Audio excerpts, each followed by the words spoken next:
बेबाक लाइव भागलपुर में आपका स्वागत है। नमस्कार। बेबाक लाइव के इस खास कार्यक्रम में मैं दीपक कोचगवे हाजिर हूँ आपके समक्ष। आज की शाम हम एक ऐसी शख्सियत से आपकी मुलाकात कराने जा रहे हैं जो परिचय की मोहताज नहीं। आज हम चर्चा करेंगे उनके साहित्यिक गतिविधियों पर, उनके द्वारा किए गए कार्यों पर, और हम इसे आपके सामने पेश करेंगे 2 दिन के बाद। तो हम आज शुरू करते हैं, परिचय कराते हैं। मेरे बगल में बैठी हैं डॉक्टर मीरा झा, जो कभी हमें सिखाती थी उद्घोषणा कैसे की जाती है, कैसे काम किया जाता है। और ये सौभाग्य है कि आज मैं उनका साक्षात्कार लेने बैठा हूँ और उन्हीं के शहर में। डॉक्टर मीरा झा भागलपुर में रहती हैं, मगर बिहार के साहित्य जगत में और मीडिया के माध्यम से रेडियो की बड़ी उद्घोषिका रही, जिन्होंने कितने बच्चों को, कितने लोगों को इस विधा में पारंगत किया, और वो आज हमारे साथ हैं। मैं आपका नमस्कार करता हूं। नमस्कार। मीरा झा चर्चित एवं स्थापित लेखिका हैं, जिन्होंने हा हा, पंचकुमारी, बिहुला विषहरी इत्यादि अनेक पुस्तकें लिखी जो साहित्य की विभिन्न विधाओं पर आधारित थी। अंगिका खोरठा के व्याकरण, इतिहास, इसकी लिपि की पुरातात्विक आधारों पर, प्राचीनता आदि पर साक्षात्कार संवाद के माध्यम से परत दर परत उनके रहस्यों को खोलती है ये पुस्तक है। चरखा क्या बोले महात्मा गांधी पर आधारित है, और देश की आज़ादी के पहले महात्मा गांधी ने क्या आह्वान किया था, सचित्र वर्णन है और बड़ी लोकप्रिय पुस्तक है। मुझे भी मिला है, मैं पूरा पढ़ नहीं पाया हूँ, पढ़ रहा हूँ धीरे धीरे। एक मोटी पुस्तक है। चरखा क्या बोले, यह उन तमाम गांवों की है जो यह कहानी उन तमाम गांवों की है जो आज़ादी से पहले थे। सन 1928 से 1970 के दशक का जीवन दस्तावेज है। बहुत मेहनत की गई है इस पुस्तक को लिखने के लिए। हम कितने आज़ाद हुए, हमने क्या पाया, हमें क्या मिलना है। बापू की आज़ादी की लड़ाई के लिए आह्वान किया था, बापू ने आज़ादी के लिए आह्वान किया था, कातो देश के खातिर कातो। उसके अलावा बहुत सारी पुस्तकें हैं, मैं इनसे चर्चा करूंगा। इधर आपने और कौन सी पुस्तकें लिखी हैं और उसमें क्या क्या है। जो मेरे ये में है वो है मुक्ति के सोपान तक प्रबंध काव्य है। बिहुला विषहरी का 2 खंड इन्होंने लिखा है, एक खंड अभी हाल फिलहाल में ही मार्केट में आ गया है। सबरी काव्य कृति है। चरखा क्या बोले, जैसा आपने आपको अभी बताया, उपन्यास है। पंचकुमारी उपन्यास है। मन रेगिस्तान का नहीं, कथा संकलन है। इसके अलावा भी इन्होंने जो इनका ये बड़ा ही अच्छा उद्देश्य है, बड़ा ही अच्छा टाइम ये बिताती हैं लेखन में। इनकी एक अलमीरा है, वो पूरे किताबों से पटी पड़ी है। तो इनका मेन उद्देश्य है कि अवकाश प्राप्त करने के, जब ये वर्गीय उद्घोषिका थी और भागलपुर हो, पटना हो, रांची हो, दरभंगा हो, इनके नाम की काफ़ी चर्चा रही है। अब ये अवकाश प्राप्त करने के बाद, उससे पहले भी इन्होंने लेखनी जारी रखी थी, अब थोड़ी तेज हो गई है। तो मीरा जी, आप दर्शकों को बताएं कि आपने ये सिर्फ साहित्य का क्षेत्र चुना और लेखनी का क्षेत्र चुना, आपने अंगिका भाषा में डॉक्टरेट भी किया, तो हमारे लोगों को बताएं क्या। श्रोताओं, एक बार फिर मैं आपको नमस्कार करती हूँ, आपका अभिनंदन करती हूँ। और दीपक जी, आपने जो पूछा कि मैंने नौकरी की। नौकरी करते हुए, आकाशवाणी की सेवा करते हुए मैंने अपने आप को रचनात्मकता से जोड़े रखा। बात सत्य है, मैं थोड़ी सी चर्चा अपने आकाशवाणी में सेवा देने के उस आरंभिक काल की करना चाहूँगी।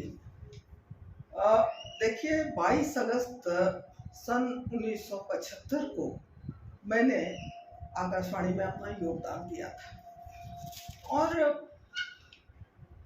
तब से नाना प्रकार की कठिनाइयों को झेलते हुए, क्योंकि वो समय तब महिलाओं के इस तरह से बाहर आने का नहीं था और ऐसे संस्थान में काम करने का नहीं था जहाँ स्त्री पुरुष एक साथ काम करते हों, तो जाहिर है बहुत सारी परिस्थितियां रही, बहुत सारे विरोध, अवरोध, प्रतिरोध सब होते रहे।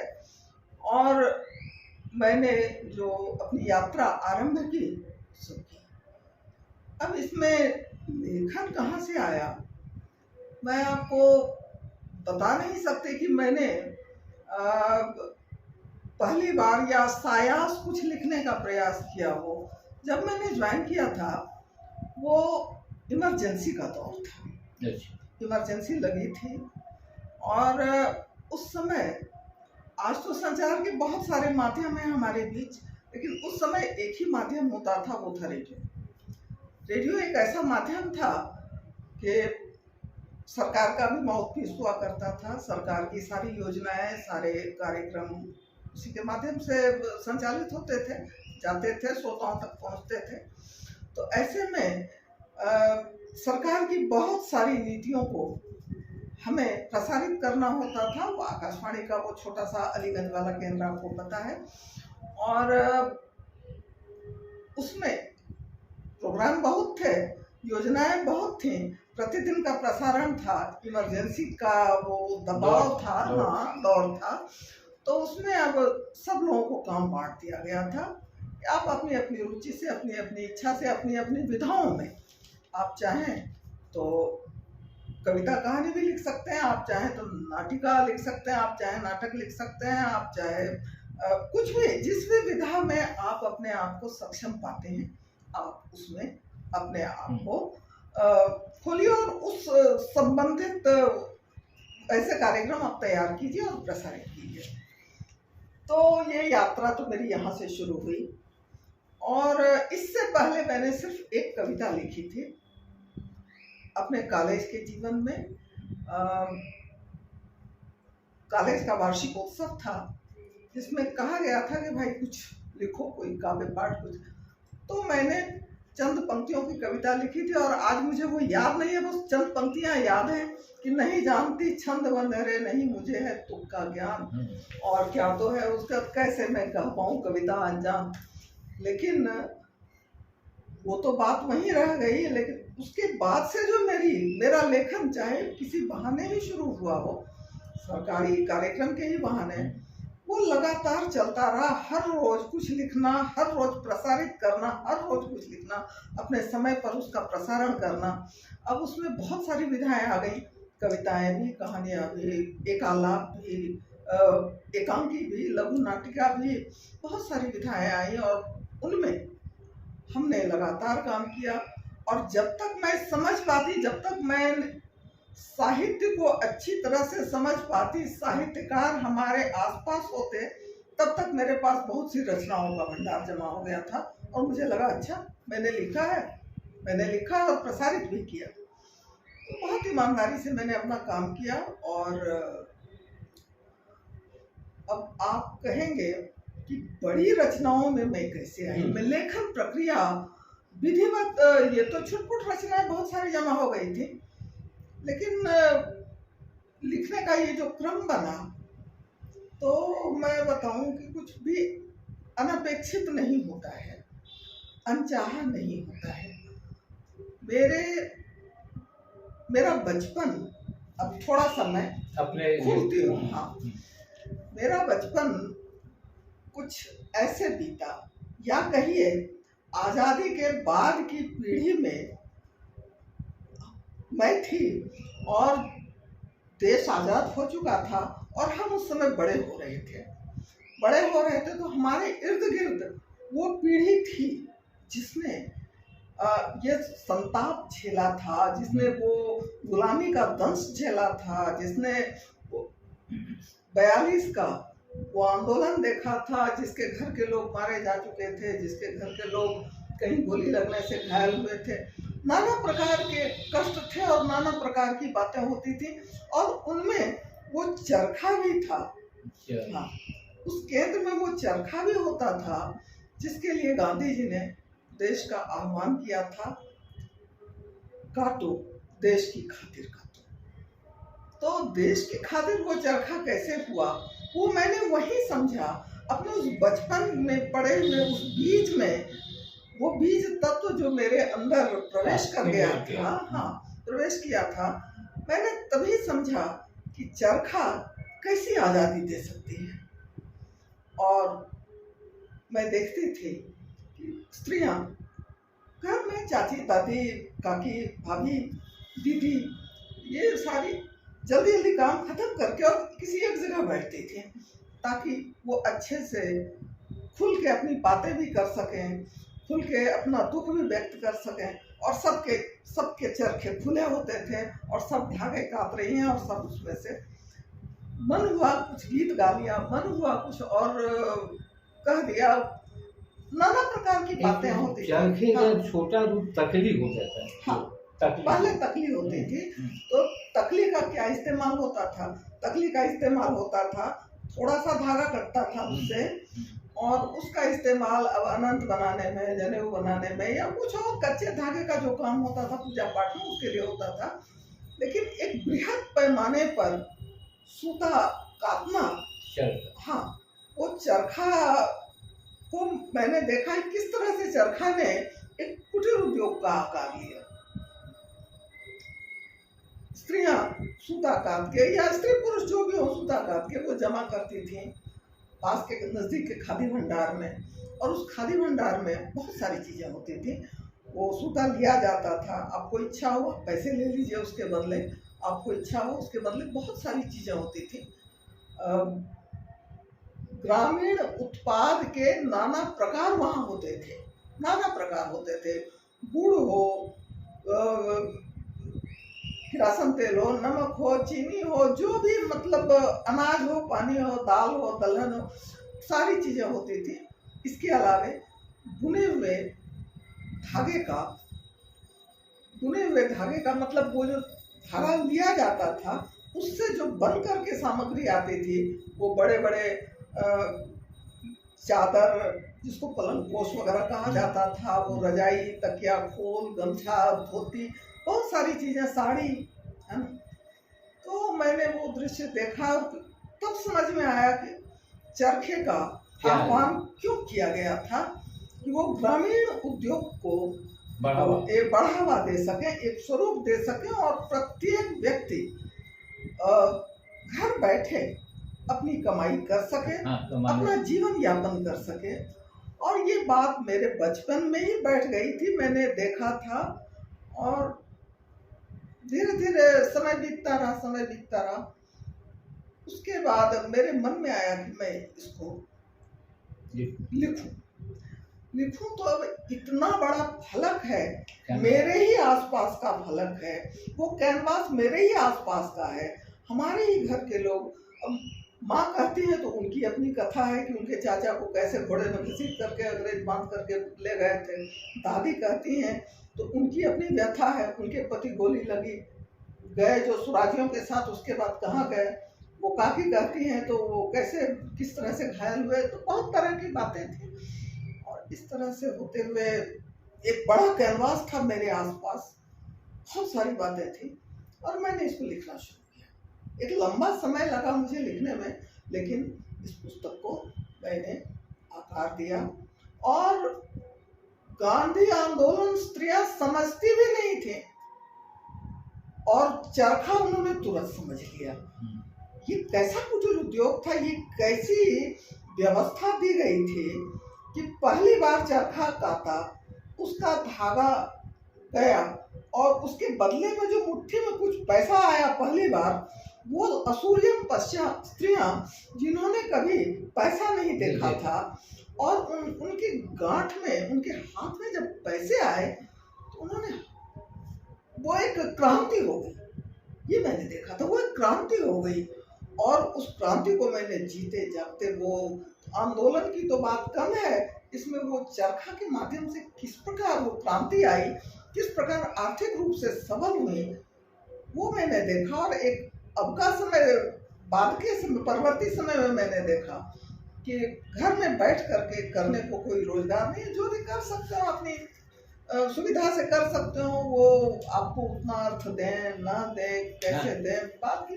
और तो मैंने बहुत सारी बातों का इसमें इसके ये तो किताब मैंने भी देखा है। ये किताब माइलस्टोन होगा, बहुत ही बारीकी से आपने लिखा है। और ईमानदारी से मैं कहता हूँ कि आपने मुझे दिया था, तो मैंने अभी पूरी पुस्तक नहीं पढ़ी है, मगर उसमें कातो का जो शब्द है वो एक तरह से आह्वान है महात्मा गांधी का कि काटो और कमाओ और जियो।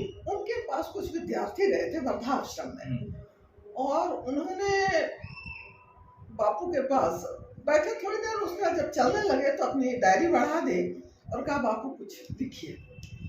तो उसी पर उन्होंने लिखा था कातो देश की खातिर। अभी तक आपने कितनी पुस्तकें लिखी हैं? लगभग 10 पुस्तकें लिखी हैं। और मैं आपको बताऊं, सबसे पहली पुस्तक थी मेरी मुक्ति के सोपान तक। मैं आपको बताऊं, डॉक्टर श्रीमती ग्रेस गुजूर हमारे यहाँ डायरेक्टर थी, आप जानते हैं। और वो बहुत ही डायनामिक उनका व्यक्तित्व था। और उनके समय में जितने सारे कार्यक्रम हुए, जितना प्रोत्साहन उन्होंने दिया, जितने सारे मंच पर के मंचीय कार्यक्रम हुए, मंचीय गोष्ठियाँ हुई, मैं उसमें लगातार रही हूँ और मैं अच्छी तरह से जानती हूँ। तो एक बार उन्होंने कहा, जन्माष्टमी का समय था, उन्होंने कहा कि इस बार जन्माष्टमी में मीरा जी कुछ नए ढंग से सोचिए, नए ढंग से कुछ कीजिए। मैंने भी उनकी बात को लिया जरा गंभीरता से। ऐसे तो गद्य में, ताकि रूपक, संगीत रूपक बनाया जा सके, तो गद्य में तो विवरण लिख करके उसके बाद गीत से भर करके संगीत रूपक तो बनाते ही बनाते हैं। लेकिन मैं जब सोचने लगी तो मेरे दिमाग में बहुत पुराना एक सोहर मेरी दादी गाया करती थी, सोहर। और उस सोहर में मुझे कुछ नए तथ्य मिले और मैंने उसको आधार बनाया और मैंने उस पर काव्य नाटिका लिखी। वो काव्य नाटिका आधे घंटे में प्रसारित भी हो गई, अच्छा भी लगा, लोगों को वाहवाही भी मिल गई, और उसके बाद वो रह गई। मैं गई थी हिंदी साहित्य सम्मेलन के कार्यक्रम में श्रीनाथ द्वारा। वहाँ पर कुछ सज्जन बोल रहे थे, कुछ अच्छी अच्छी बातें हो रही थी, मंच से विद्वान लोग बोल रहे थे, और एक पंक्ति मुझे चुभ गई, मेरे मन में लग गई और मुझे लगा कि मुझे ऐसा करना चाहिए। वो लगी कि भाई कवि, रचनाकार, कथाकार सब लिखते तो जरूर हैं, अवश्य लिखते हैं, और लेकिन सबसे अच्छा लेखन वो होता है जहाँ अपनी जड़ों से सामग्री ली जाए, अपनी जड़ों से, अपने परंपरा से, अपने आसपास से। उस लेखन में सजीवता होती है, उसमें दम होता है। और मेरे मन में मेरा ये मुक्ति के सोपान तक वो काव्य नाटिका मेरी घूम गई, और मुझे लगा इसमें तो करने को बहुत सारी बातें हैं, बताने को बहुत सारी बातें हैं। और आधे घंटे का कि वो काव्य नाटिका, उसको मैंने फिर 8 शब्द में लिखा, और वो काव्य नाटिका मैंने तो अच्छा, इसके अलावा जो आपने, हाँ, इसके अलावा मैंने फिर लिखा। चर्चा हो रही थी भागलपुर में, भाई लोक गाथाओं पर उपन्यास लेखन हो। साहित्यकार बंधु सब थे। अचानक रंजन जी ने मुझे कहा कि आपको भी लिखना है, आप किस पर लिखना चाहेंगे। बहुत सारे विषय थे पढ़े हुए, बहुत सारे व्यक्तित्व के बारे में। मैंने कहा कि मैंने जीवन भर प्रसारण कर्म किया है, और स्थानीय पर्व त्योहार के अवसर पर बिहुला विषहरी हर साल ये पर्व आता है, और हर साल इस पर हमें नए नए ढंग से कार्यक्रम करना पड़ता है, और नए नए ढंग से इसकी प्रस्तुतियां हम लोग देते रहते हैं। तो मैं इसी पर लिखना चाहूँगी। और बेला विषय उपन्यास मैंने लिखा। तो आपने हाँ। 2 खंड लिखा? नहीं, 2 खंड नहीं लिखा है। उस उपन्यास को लिखने के बाद पता चला कि ये बहुत जगह इस पुस्तक की खोज की जा रही है। बहुत सारे शोधार्थी इसे ढूंढ रहे हैं। बहुत सारे शोध तो मेरे चरखा क्या बोले पर भी हुआ है और बहुत जगह हुआ है। भागलपुर विश्वविद्यालय में हुआ है। गुरु नानक देव विश्वविद्यालय अमृतसर की एक शोधार्थी ने किया है। इस बिहुला की शहरी पर बहुत सारे विद्यार्थियों ने और बहुत सारे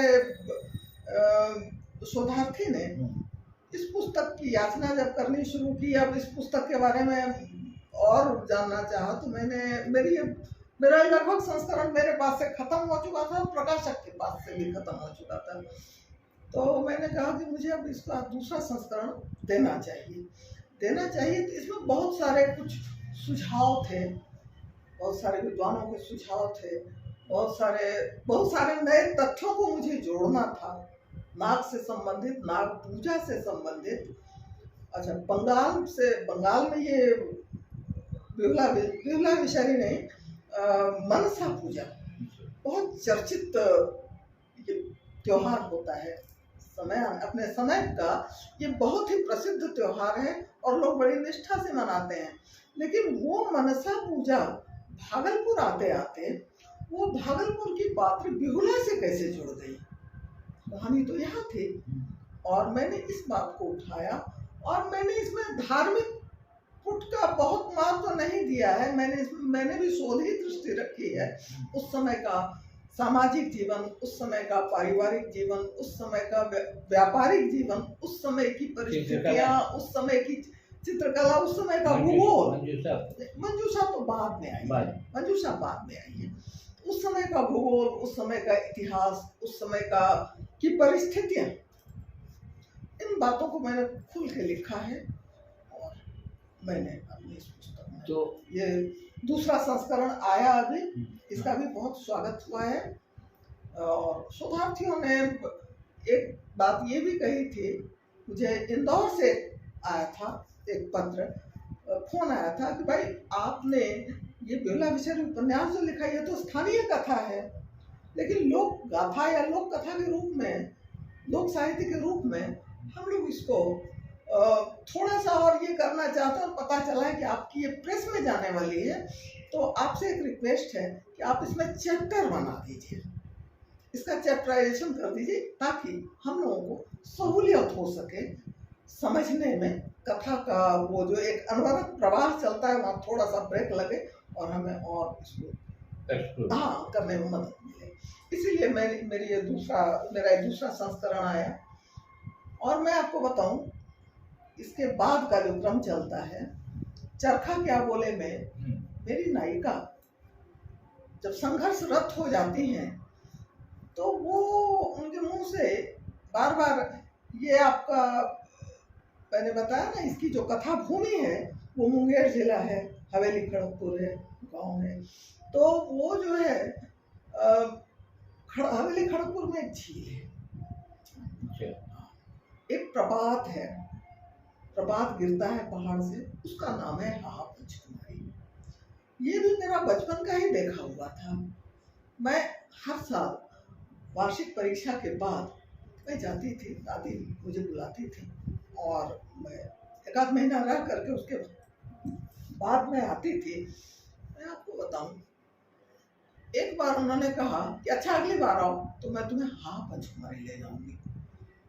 मैंने कहा अगली बार, मुझे इस बार लेके चल रही है आप, इस बार मैं इसी बार जाऊंगी। बच्चे जैसे जिद करते हैं। हाँ, और उन्होंने तुरंत में व्यवस्था की, तुरंत में वो बर्तन आदेश दे दिया जो उनके माथक में होंगे खेत करने वाले। उनकी बेटी भी तैयार हुई, मेरी एक बुआ थी छोटी सी, वो भी तैयार हुए। हम 4-5 लोगों का एक ग्रुप रातों रात जो है मसाला पिसाया, तो सब्जी कटी, चावल लिया गया, दाल लिया गया। कहने का मतलब वहाँ जो पिकनिक मनेगी उसकी सारी व्यवस्था हुई। और हम लोग गाँव से पैदल चले हवेली खड़गपुर पहाड़ से होते हुए वो उस स्थान पर पहुँचना जहाँ, हाँ, पहाड़ पार करके उस स्थान तक पहुंचना जहाँ से वो प्रपात गिर रहा था। तो मेरी अधीरता थी, मैं पूछती थी कि कहाँ है हाँ पंचकुमारी? कहा यही तो है। मैंने कहा तो पानी गिर रहा है। कहा नहीं, इसी का नाम है हाँ पंचकुमारी। कहा भाई हाँ पंचकुमारी, तो खैर वो हाँ पंचकुमारी रह गई मेरे दिमाग में, देख करके आई मैं।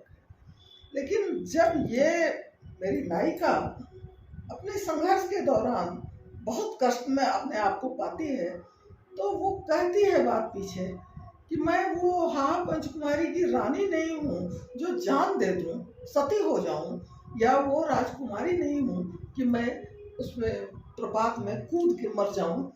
मैं तो मधुर मैं हूँ और मुझे जीना पड़ेगा, इन बच्चों के लिए जीना पड़ेगा।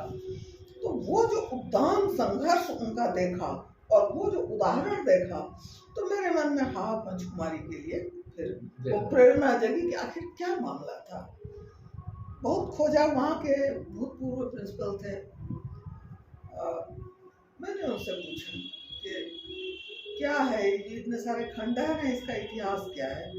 उन्होंने कहा बहन मैं भी नहीं जानता हूँ, आप भी नहीं जानते। तो मुझे लगा मुझे खोज करनी चाहिए। खोजते खोजते फिर पता चला कि दुमका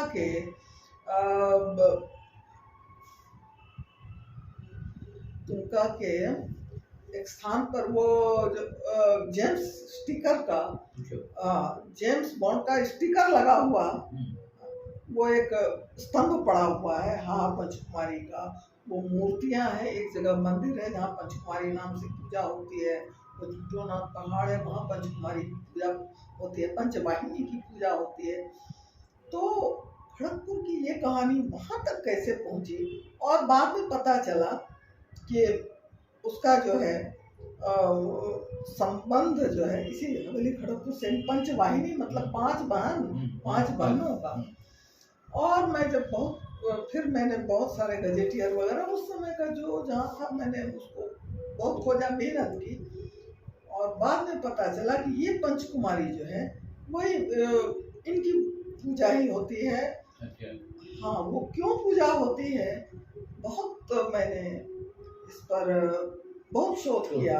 हाँ, और बाद में पता चला, बाद में ऐसा लगा इतिहास जिन घटनाओं को रौंद कर आगे बढ़ जाता है, लोक जीवन उसको सहेजता है, उसको अपनी संवेदना में बसाता है, उसको अपनी वाणी देता है और उसको एक मिथक बना करके अपने बीच रख लेता है।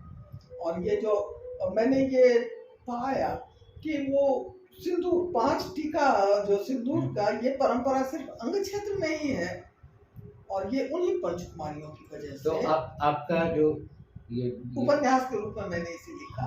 हाँ, तो इतनी पुस्तकें आपने लिखी हैं और भी चर्चित पुस्तकें आपकी रही हैं, तो साहित्य का जो प्रसार है, साहित्य का जो फैलाव है आज के तारीख में, चाहे वो कहानी के रूप में हो, चाहे काव्य संकलन के रूप में, आप आज के साहित्यकारों को कहाँ देखती हैं? नए साहित्यकार लेखन खूब हो रहा है, लेखन बहुत हो रहा है। हमारी परवर्ती पीढ़ी या हमारी पीढ़ी भी बहुत लिख रही है, उसमें कहीं कोई कमी नहीं है। सब अपने अपना अपना विषय लिख रहे हैं ना, सब अपने अपनी पसंद का लिख रहे हैं ना। मेरे दिमाग में जो एक बात घर कर गई थी कि मैं जो लिखूंगी शोध परक या ऐसी चीजें जो जड़ से जुड़ी हुई हो, ऐसा लिखूंगी। अब मैंने देखिए अंगिका लोक कथा है, जिस समय मैं PhD MA करने के बाद राधाओं के पास गई थी, डॉक्टर राधा कृष्ण सहाय के पास, मैंने कहा मैं लोक साहित्य पर PhD करना चाहता हूँ। उन्होंने सब्जेक्ट दिया था अपना भारतेंदु के बारे में। मैंने कहा लेकिन सर मैं लोक साहित्य पर PhD करना चाहती हूँ। उन्होंने कहा लोक साहित्य बड़ा विशद इसका आयाम है, तुमको तो चुनना पड़ेगा। मैंने कहा कि हाँ, मैं लोक साहित्य, मैं लोक कथा या लोकगीत ये मैं ले सकती हूँ और मैं इस पर कर सकती हूँ, क्योंकि मेरे दिमाग में तो बचपन में सुनी हुई इतनी कथाएं थी बुजुर्गों के मुंह से। जो आपने बहुत लोग कहानियां सुनते हैं, कथा सुनते हैं, मगर उसको कथा के रूप में ही रहने देते हैं। आपने उसको ग्रैब किया, उन कथाओं को अपने दिल में उतारा और फिर उसको लिखने की परंपरा। और मैं आपको बताऊं कि महीने 2 महीने के अंदर मैंने 70-80 लोक कथाएं अपने दिमाग से खींच करके मैंने उसको लिख लिया था। बाद में फिर उमेश जी बुढ़ानाथ में थे, उनसे लिया, फिर और बहुत सारे लोग, बहुत सारे स्रोत से हमने लगभग 100-125 लोक कथाएं इकट्ठी की और उन पर मैंने काम किया। जो काम किया वो तो मैंने दे दिया। अब जो लोक कथाएं इकट्ठी रह गई तो तब न तो अंगिका विभाग खुला था, न अंगिका लेखन तो था, कविता वगैरह होती थी, लेकिन मुझे लगा कि ये इतनी सारी लोक कथाएं हैं, लोग कहते थे छपवाइए। मुझे लगा कि अगर मैं अंगिका में छपवाती हूँ तो वो तो एक जगह की हो करके रह जाएंगी, प्रकाशक इसे बहुत दूर तक नहीं भेज सकेंगे। तो मैंने डाइन, जोगिन, भूत, पिशाच इन सब की सामग्री को थोड़ा सा परे किया, ऐसी कहानियों को, और जो बच्चों के या मनोरंजन के लायक जो थी, जो सहज सामान्य थी, उसको मैंने लिखा, उसको मैंने हिंदी अनुवाद किया और उसको मैंने भेज दिया प्रकाशक के पास, और वो लोक कथाएं मेरी। आपने अंगिका पर शोध कब किया, पीएचडी कब किया? वही उसी राधाकृष्ण, डॉक्टर राधाकृष्ण सहाय के अंदर में मैंने किया तो था, लेकिन उसके बाद पता नहीं, फिर बहुत एक लंबा अंतराल बीत गया था, लेकिन बाद में पूरा हुआ। डॉक्टर शशिशेखर तिवारी थे। ये तो आपके साहित्य से जुड़ी हुई कथा थी और आपने उसको बताया भी, जैसे गांधी कथा हुआ। गांधी कथा तो देखिए कार्यक्रम में करती थी गांधी कथा। तो मैंने ये कहानियों का संकलन भी है, हाहापुर बंगला। ये लोक कथा, वो लोक कथा आज के जीवन में कैसे रूपायित होती है, कैसे ध्वनित होती है, और किस तरह से वो लोक कथा के परिभाषा में आज का मनुष्य जी पाता है, अटता है, उस पर मेरी एक ये शीर्षक कथा है, हाहापुर बंगला। और इसके अलावा अन्य कहानियां हैं। गांधी कथा हुआ, ये गांधी कथा, हाँ, इसका प्रसारण आकाशवाणी से गांधी कथा कार्यक्रम लंबे समय तक करती रही। आपने इतनी पुस्तकें लिखी हैं, इसके लिए भी एक आदमी को जज्बा तो अलग है, मगर कंसंट्रेशन है, नियंत्रण है, कैसे लिखना है। तो अब ये अंगिका खोटा, इसकी चर्चा में थोड़ी सी करूं। एक कवि थे सुमन सुरो, झारखंड के थे, दुमका के थे। तो जिन दिनों यहाँ अंगिका आंदोलन के तहत अंगिका कवि गोष्ठी वगैरह होती थी, वो लोग आते थे। एक बार ऐसे ही चर्चा के क्रम में उन्होंने कहा कि मैं बहुत दुखी रहता हूँ, क्योंकि यहाँ के साहित्यकार अंगिका, हम यहाँ बोलते हैं अंगिका, और इसी भाषा को हमारे यहाँ खोटा बोलते हैं। भाषा तो अंतर आएगा ही, क्योंकि वो झारखंड का वो क्षेत्र है, तो उधर की भाषा का थोड़ा सा, जैसे अंगिका बंगला का जहाँ मिक्स होता है, जहाँ अंगिका मैथिली जहाँ मिलती है, अंगिका मगही जहाँ मिलती है, तो ये तो बॉर्डर एरिया है, तो मिलती तो है, लेकिन ये लोग सीधे मना करते हैं, ये अंगिका नहीं है। तो दिमाग में थी बात तो ये 77-78 ईस्वी की बात है, और अब जा करके अभी से 3-4 साल पहले इसको मैंने इस पुस्तक को लिखा, और मैं लगातार इस पर काम करती रही थी। दिमाग जब किसी बात में लग जाता है तो लगातार मैं इस दिशा में शोध करती रही थी, और मैं चाह रही थी कि शास्त्र से परिभाषा दे करके जो इसको परिभाषित कर सके, जो इसको बता सके, हमारे शास्त्रों से उदाहरण दे करके, मैं ऐसे व्यक्ति को खोज रही थी। संयोग से ये पंडित अनूप कुमार वाजपेयी पुरातत्वविद हैं, थोड़ा सा इनका अध्ययन का रेंज जरा ज़्यादा है, तो मैंने ये चर्चा की थी कि देखिए सुमन सुरो जी ने इस तरह से कही थी ये बात। तो मैं ऐसे व्यक्ति को ढूंढ रही हूँ जो इस अंगिका, चूंकि खोरठा विभाग वहाँ खुल चुका था और अंगिका खुलने की बात हो रही थी, या खुल भी चुका था, तो मुझे लगा ये तो दोनों ही अल्पसंख्यक, दोनों भाषा एक है, दोनों संस्कृति एक है, हमारे कुछ लोग यहाँ भी हैं, हमारे कुछ लोग वहाँ भी हैं, तो वो अपनी बोली को कोठा बोलेंगे, हम अपनी बोली को अंगिका बोलते हैं। तो ये कैसे हो सकता है भाई? ये तो दोनों ही अल्पसंख्यक हो जाएंगे फिर तो ये कैसे होगा? इस पर कुछ काम किया जाना चाहिए। तो वही मैंने उनको कहा था कि थोड़ा सा इस पर शोध करिए और बताइए कौन दे सकता है। तो उन्होंने कहा आप रुकिए, आप मुझे कुछ प्रश्न दे दीजिए, मैं ही इसको खोज करके बताता हूँ। और मैंने उनको प्रश्न दिए, उन्होंने जवाब भी दिया और इस तरह से अंगिका कोठा एक समन्वय बिंदु पर ला करके मैंने इसको स्थापित किया। चलिए, तो अब हम आपसे, ये तो आपकी जी। विस्तृत साहित्य चर्चा हुई, जो इसको आप अभी अपना एक महत्वपूर्ण अंग मानती हैं और इस पर लगी रहती हैं और हमेशा शोध परक दिमाग रखती हैं कि लिखा कैसे। बहुत सारे लोग लिख देते हैं और शोध किया हुआ जो लेखन होता है वो हमेशा आपके दिमाग में बैठा होता है। हम एक चीज़ चर्चा करेंगे, आज के ब्रॉडकास्टिंग की भी चर्चा करेंगे, क्योंकि हमारे नवयुवक आजकल बहुत लोग इस लाइन में आते हैं और इस लाइन में चाहते हैं आगे बढ़ना। तो उद्घोषणा जो है जिसकी आप मैं तो कहता हूँ कि मैंने देखा है आपको और लोगों ने भी देखा है, आपकी तुलना बहुत कम लोगों से की जा सकती है और हम लोगों ने भी सीखा है और आपसे जाना है। आप एक ऐसा संदेश दें आज के नवयुवकों को, नवयुवतियों को जो इस लाइन में है, क्या डिफरेंस आया है?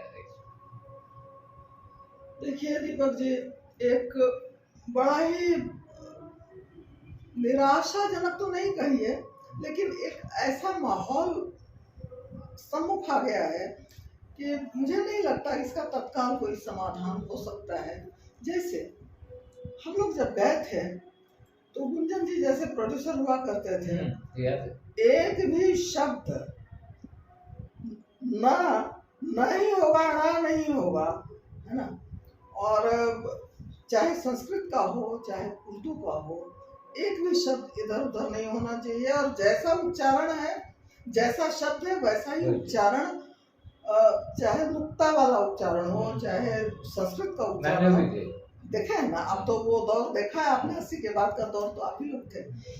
तो उस समय अब एक भी शब्द या तो पहले से वो हो तो आप कुछ पूछ लीजिए, नहीं तो आप उच्चारण करके सुनाइए, नहीं वो भी नहीं हो सकता है तो आप एक शब्द को रगड़िए बार बार, है ना।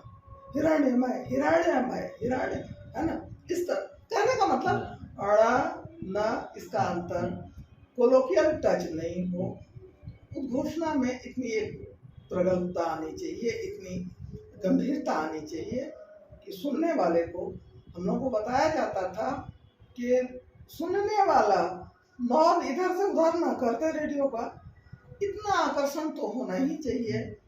तो उसके पीछे मेहनत होती थी और हम लोग बहुत मेहनत करते थे, शब्दों का मेहनत करते थे और सारी चीजें।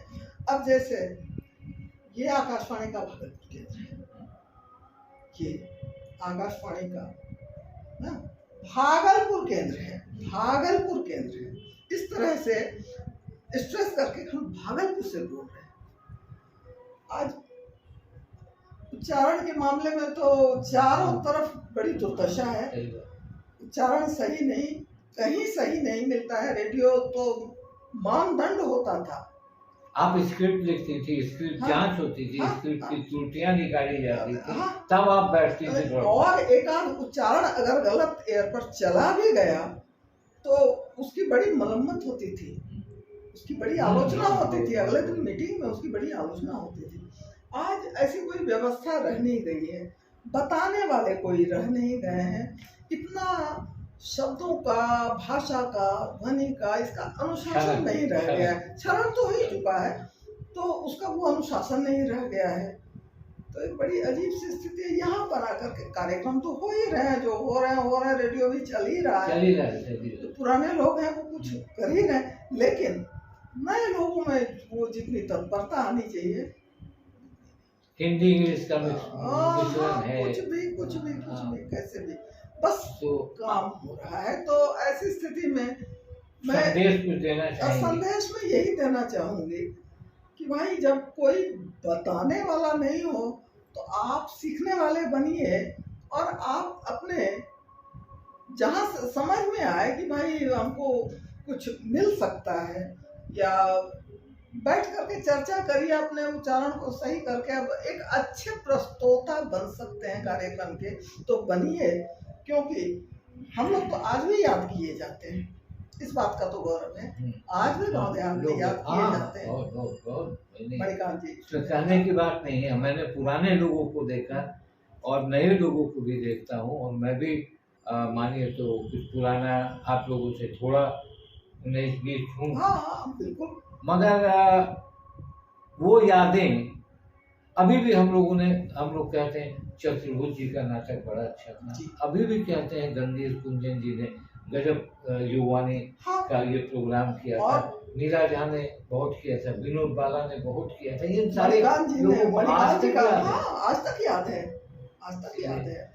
तो आज वो हमारा मेहनत बोलता है। हम लोगों ने आप साहित्य के क्षेत्र में हम लोग कामना करेंगे, प्रार्थना भी करेंगे और ऊंचाई तक जाए और नई नई बातों को लोगों को बताएं, लिख के माध्यम से, चाहे ब्रॉडकास्टिंग के माध्यम से।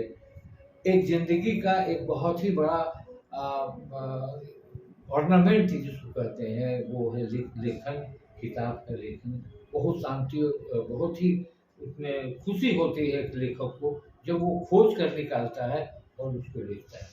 हाँ, मैं इस बात के लिए क्योंकि अब हमारा समय आधा घंटा हो गया, हम लोग फिर मिलेंगे कभी और हम दर्शकों को कहेंगे कि इस कार्यक्रम को आप जरूर देखेंगे। मैं इसके लिए आपको एक तिथि निर्धारित करूंगा और आप उसे जरूर देखेंगे और अपना कमेंट बॉक्स पे कमेंट भी करेंगे।